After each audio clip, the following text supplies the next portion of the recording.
Los Angeles. The police can't keep up with this motorcycle. We've seen that the police are still a couple of blocks behind this guy. In an amazing display of public cooperation, the street is suddenly filled with people who are determined to help the police and stop this chase. He's just driving around them. He's going right through that crowd. This guy is very arrogant. And now he's speeding up and he's just, oh! Incredibly, he's back on his feet and fighting to get away. But the pedestrians stop him. They chase him, grab him, and pull him down. Here's the police now, Dan. They're pushing the civilians out of the way right now. They're down to the swarm maneuver. One officer for each arm, each leg. They're going to make sure that this guy doesn't run away again. You better believe that. You don't have to be arrogant and stupid to run from the police. But it sure seems to work out that way. Newark, New Jersey. The police pull up just as the young men from the car on the left are finished hot wiring the car on the right. The thieves are caught red-handed. Watch how they scramble to get away however they can. Both cars tear off, not waiting for their unlucky partners caught outside. The driver accelerates around the corner, almost losing his friend. They race through this quiet park at breakneck speeds, passing a huge truck on a blind corner at 75 miles an hour. The police slow down, and by the time they get to the street, the car thieves have disappeared. Then suddenly, one car full of suspects with a poor sense of direction passes the cops coming from behind. They cut right in front of the police and speed off recklessly. Because of the dangerous nature of this chase and the traffic at the time, the officer wisely called the chase off. No car thief in the world is worth the loss of innocent life. And the kind of honor among these thieves is only too apparent, as this driver risks his friend's life to make a fast getaway. But not before the police made a positive ID. Within a week, they were all arrested. Have to have them to catch some of these cars on the road. This Formula Camaro thinks he's going to outrun the trooper's Mustang in South Carolina. Wrong. When he realizes they are still on his tail, he starts taking wild chances, passing on the right, pulling around exiting vehicles, weaving in and out of traffic at speeds up to 100 miles per hour. Watch as he almost hits a patrol car. Then he thinks he has a plan to outwit the officer behind him. The Camaro is now doing 120 miles per hour. First he scoots past his truck, but the trooper stays right behind him. He pulls to the left, drawing the trooper into the passing lane. And then at the last possible moment, he shoots for the exit ramp. But he's going too fast, and he loses it on the curve. He just can't 50. He just can't 50. There must be some special angel that watches out for speeding motorists, because miraculously he survives and he's up and running again. But this time they get him and bring him back. He told me he didn't have a license. Is why he put all them people's lives in danger. Another high-performance car with a low-performance driver. Chases aren't like. We begin in South Carolina. A pickup out of control, and this truck was flying. The chase quickly got to high speeds, on the wrong side of the road, on the right side of the road, and on both sides of the road. This chase went down city streets, side streets, dusty roads, and country lanes. But when the trooper turned the next corner, he was in for a surprise. The truck had hit a vehicle and stopped, but only for a moment. Then the truck rammed the patrol car and took off in the other direction. But less than a mile away, the officer was able to catch up a second time when the truck slammed into another motorist and a police car. But when they tried to stop the truck, it roared off again, crashing once more into the patrol car. Hey, 33, Edward 14, he's done hit me head on. You want me to go ahead and try to get him off the road? If you can, he's going to kill somebody. Determined to stop this before someone was killed, the officer continued to give chase as the truck wildly veered from one side of the road to the other. At that point, the officer realized that the truck was taking a shortcut to the freeway. And if this person got on the freeway, someone was going to die. The truck tried to speed up one more time. It went off the road, lost control, and hit the officer. But the officer was still in for one more surprise. Until the very end, when I went up to the vehicle, I never had any idea and I didn't believe it would be a female till I actually saw her with my own eyes. I found out later that she was smoking some crack cocaine, and if she had continued on and we hadn't have stopped her, I hate to think what could have happened. There was no telling. In every pursuit, your goal... Grand Prairie, Texas. An ex-con has taken a hostage and has been running for over an hour. The police have put spike strips across the road to puncture his tires, but he sees them before he gets to the intersection. They are firing at his tires as he pulls along the shoulder of the road. He's trying to go through a ditch and might be able to negotiate that ditch. There he goes through the bar ditch. A lot of people are pulling off the road, which is a very wise thing to do. The police have to find a way to stop this car without risking the life of the hostage. Looks like he might be getting ready to take out a tire. There it is. The tire is out. The tire is out, Tim. He is in a spin.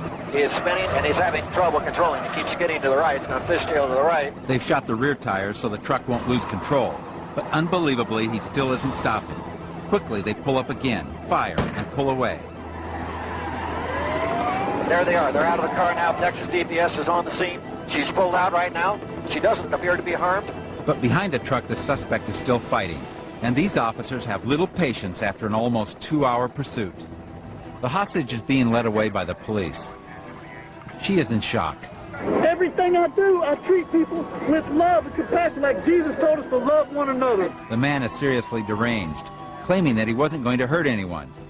Try telling that to the hostage, who is now sitting in the police car shaking uncontrollably, while the suspect continues to holler after her. I love you! This woman owes her life to the quick and decisive action on the part of the police. Unique. Kyushu, Japan. This chase began in a tragic and violent domestic dispute when this man got drunk and started to beat his wife and children. They hid at a neighbor's house, but the man took his hunting rifle, murdered the neighbor, and dragged his children away. This started a terrifying chase through this quiet city, where almost no one owns a gun and no one runs from the law. Coming into Kyushu, the man sees that the police have the road blocked ahead. Crowds gather as he pulls to a stop. He brings the high-powered rifle out as onlookers stare in surprise. He calmly looks around. As an officer comes toward him, the man raises the gun and fires. Soldiers and police officers gather to attack as the man fires at anyone who gets close. Seeing that the road is blocked in both directions, the man leaves his kids in the car and calmly starts to tear down the barricade. As he again fires towards the police, they decide to charge the car. But before they can reach him, he goes through the fence and over the cliff, seemingly not caring that his kids could die at any moment. People below scramble to get clear as the Mitsubishi comes smashing down the hill, careening through gardens and yards, trying to find a road, looking for a way to get away from the police. Finally, he finds his way back onto a road that promises freedom. Police and neighbors alike charge after the car, begging for him to stop, to think about the lives of the little children in the car.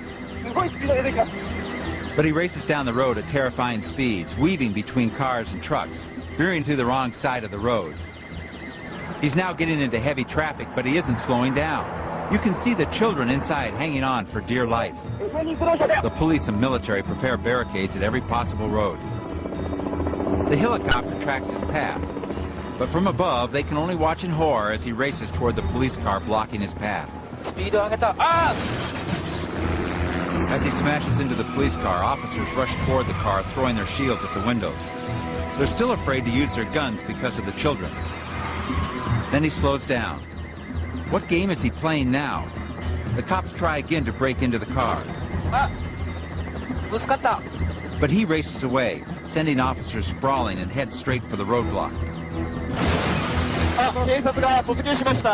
But this time he doesn't get through. They surround the car, rescue the children, and take the deranged man away. The Japanese almost never own guns and never run from the police. But in any country, anywhere in the world, alcohol and anger can drive people to do things they would never do otherwise. Here we are in Greenville, South Carolina. When the patrol car attempts to stop the speeding motorcycle, the woman turns and glares at the police. He's not going to stop, so Be careful. For some reason, motorcycle riders are convinced they can outrun any police car if they are just willing to take wild chances. Be careful, Robert. He will run into you. Listen as the officer pleads with them not to risk their lives. Pull it over. Pull it over. You go down that thing. Pull it over. It ain't worth it. It ain't worth it. Pull it over. The officer tries again and again. Hey, boy, it ain't nothing in the world worth dying. Pull it. The police car passes the motorcycle, hoping that once in front of the bike, it will be forced to slow down.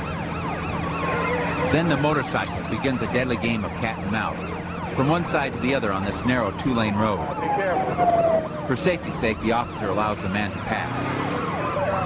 All right, Greenwood, he's still rolling. They roar down the road at speeds up to 115 miles an hour. Finally, the police are ready to move again. Box him right there. A second unit passes the motorcycle. Listen as the officer in the passing car coordinates this delicate maneuver with his partner. Hold up, Robert. Get behind me. Don't get on me too tight. Don't get on me too tight. Watching the motorcycle in the rearview mirror, the officer also has to watch for traffic coming over the hill. And again, a narrow miss. Down here, they refer to people who run from the law on motorcycles as organ donors. Got a curve. Be careful.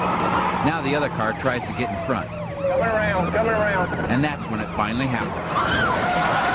The motorcycle tries to pass the cop on the left, flies off the road, and crashes in the ditch. In my rearview mirror, I could see that he had injured his leg when he actually set his foot down to try to regain balance. And I saw his leg go back underneath the wrong direction that a leg usually goes. So I knew he had broken his leg. It's nothing that you want to look forward to. It's a very stressful situation. It wears you down. It'll burn you out real fast, and it causes a lot of problems for you. Speed. When it comes to lunatic pursuits, this one has to take the cake. This man has been running from the police in that huge delivery truck for 2.5 hours. The owner of the truck found out when the pursuit showed on TV. I got a phone call saying, "That's your truck." And I go, "You've got to be kidding." The police have tried everything. Looks like they're going to shoot the tires out. I pulled alongside the vehicle, even with his left rear tires, and rolled the electric windows down and fired across the unit. The police have shot. They have hit the tires, but he is still going. If anything, he's going faster. The police are trying to force this truck to spin out. This is very dangerous, especially with a truck this large. He looked really scared. Like he wasn't going to stop for anybody, and he didn't care. We've been on this pursuit for a number of hours now. The tires are blown out, but look at the sparks. It's not stopping him. The police decide to try one more time to force him off the road. Attempt to stop him by pushing the rear of the truck in an effort to make him either slide to the side and stop against the curb. He was pulled from the cab, bleeding and incoherent. Strangely enough, this pursuit began when an officer approached the truck to tell the driver he was headed the wrong way on a one-way street. The officer wasn't even going to give the man a ticket. The driver admitted he had been smoking marijuana and freaked when he saw the cop. At his arraignment, the man said he was on parole, and he ran because he was afraid if he was caught, he'd be sent back to prison. The police, however, said that nothing he had done would have sent him back to prison, until he decided to run. Los Angeles, California. Police have been chasing this man for almost an hour from Long Beach Harbor to Pasadena. Okay, he's doing about 90 miles an hour, moving all over. Oh, he almost lost it. He almost lost it. He's in the carpool lane. Racing wildly from lane to lane, the man becomes more and more careless. He exits the freeway and leads the police on a desperate chase over surface streets, at times going the wrong way. This is very dangerous. He's just blowing through those red lights. This is extremely dangerous. There, he just crashed. He's just crashed. He's broadsided a white sedan. The chase is over. Now he's being surrounded by the police. They're pulling him out of the car, taking him into custody. We later discovered that this was a man wanted by the police for many sexual crimes against children. A terrible accident. But tonight a sexual predator is in jail, where he can't harm anyone else. It doesn't matter how bad they've been on. Los Angeles. 4 teenagers have stolen a motor home. When the police try to stop them, they take off, leading the police on a wild 5-hour chase well into the next morning. This RV must have a huge gas tank. We've been following it now for over 6 freeways. The suspects careen through rush hour traffic at 90 miles an hour. Other cars gladly get out of the way. And then, for reasons known only to them, they exit the freeway and take the vehicle off-road into the high California desert. It looks like these guys are doing about 40 miles an hour on these very bumpy trails. They somehow manage to make it through this rugged terrain. Okay, we've got a hairpin turn coming up. Talk about a sporty course. Some of these trails are barely wide enough for a dirt bike, let alone a 35-foot RV. Looks like he might be stuck here. No, he's in reverse, he's on the move. Through sagebrush and Joshua trees, the motorhome continues on its reckless path. But as long as there's some kind of road in front of them and gas in the tank, they'll keep running. Okay, we're now downhill again, and you've got to wonder how long. Okay, stand by. Oh, he almost lost it there. But it's only a matter of time until the driver's luck runs out. Watch what happens when he tries to get past this dry wash. He gets stuck. And not knowing what else to do, he panics and takes off on foot. But he and the other suspects have nowhere to hide. They had bragged before that they could outrun the police. Their joyriding is over for now. The only four-wheeling they'll be doing for a while is in the back of this highway patrol unit. Dallas, Texas. A helicopter monitors every mile as this grueling chase continues at speeds in excess of 90 miles per hour. Right now, several police department agencies are involved in this pursuit. That's the car down there. It is a white Buick. Looks like they may be getting ready to do a move. Oh, looks like it's going to be northbound. It's now turned into a dirt road, and looks like this road is about to make a sharp 90-degree turn. There's an unmarked police car right on his tail. The police are being particularly careful because they've discovered the man's wife is in the car and that she's 8 months pregnant. Oh, there's a car coming the other direction about a mile up ahead. As a matter of fact, it is a sheriff's deputy. Watch as the driver sees the approaching deputy and then suddenly pulls across the road, inviting the deputy into a head-on collision. Car pulled off the road, let him by. Miraculously, the deputy pulls off the road just in time to avoid a disaster. It's real stressful. I mean, you want to catch the suspect, but it was obvious that his speed never did slow, never did fluctuate, and he wasn't going to stop. It looked like the fugitive was playing chicken, and they're headed right towards the town of Denton. But before they can get to Denton, luck runs out. The driver tries a series of bizarre twists and turns. He reversed direction here. He started on one side of the road, went to the other side of the road, turned around. Of course, the police were following him. He's turning back on his own trail and eluding the cars behind him. He went behind the first two police cars. He rams past another patrol car, runs through a barrier, and incredibly, he speeds away. But he's just going too fast for the road. And once that heavy car starts to fishtail, it's all over. He started to lose it, went to the left, went back to the right, skidded, and hit a fence and a tree, hit a telephone pole. Wisely, the man makes no further resistance. He came out with his hands up. They had him boxed in, and there was nowhere to go. Amazingly, the woman was not injured in the crash, but she sits, staring in shock, unable to move, as her husband surrenders. You wonder if this man thought even once about the danger to his unborn child.